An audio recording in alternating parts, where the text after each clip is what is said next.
Assalamu alaikum, sir. Walaikum assalam. Sir, in your speech you mentioned about individual freedom. So along with individual freedom, there comes a lot of responsibility. Nowadays, people are taking individual freedom, but they don't realize the responsibility hidden inside it.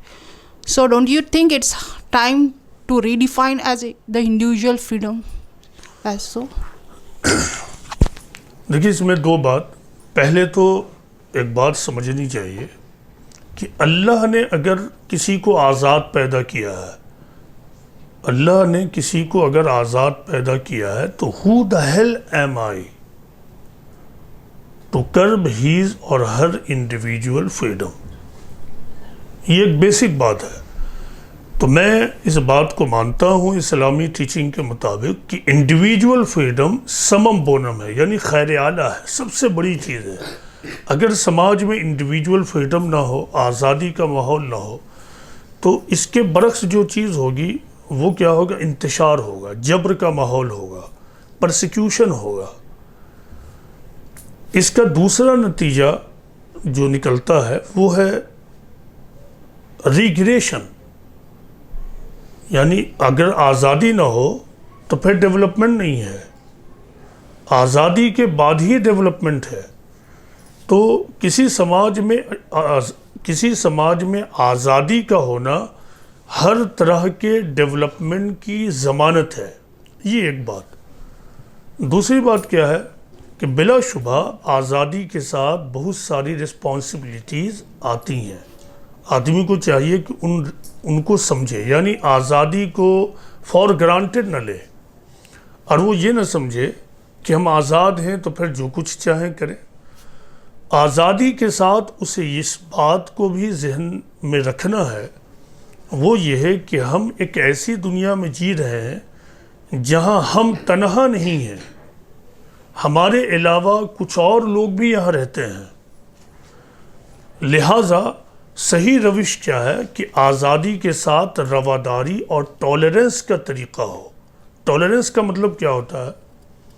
Tolerance और रवादारी का मतलब होता है अपने अलावा दूसरों की भी रियायत करना, अपने अलावा दूसरों को भी कंसिडर करना, अपने अलावा दूसरों को भी स्पेस देना, दूसरों को भी अकोमोडेट करना. दिस इज़ कॉल्ड रवादारी और टॉलरेंस.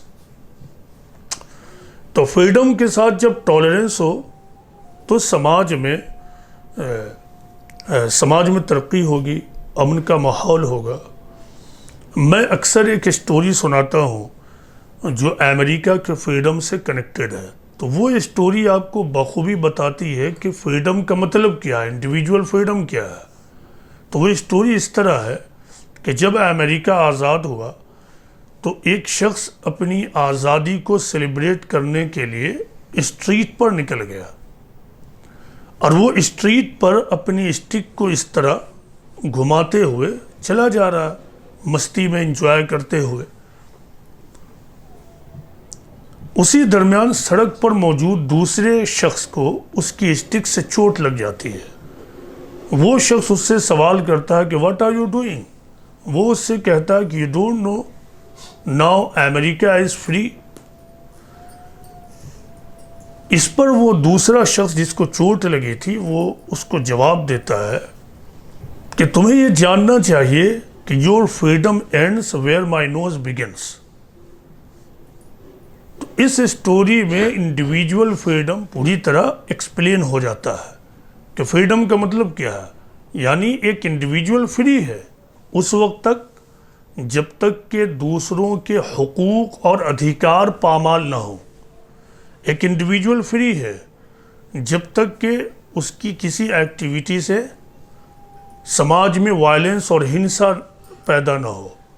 एक इंडिविजुअल फ्री है उस वक्त तक जब तक के उसके किसी स्ट्रगल के ज़रिया दूसरों को कोई नुकसान ना पहुँचे. तो ये बात बिल्कुल दुरुस्त है कि फ्रीडम के साथ रिस्पॉन्सिबिलिटी भी है. तो इसे समझना है. लेकिन इसका मतलब ये नहीं होगा कि कोई रिस्पॉन्सिबिलिटी को पूरा न करे तो हम इंडिविजुअल फ्रीडम के ख़िलाफ़ खड़े हो जाएं.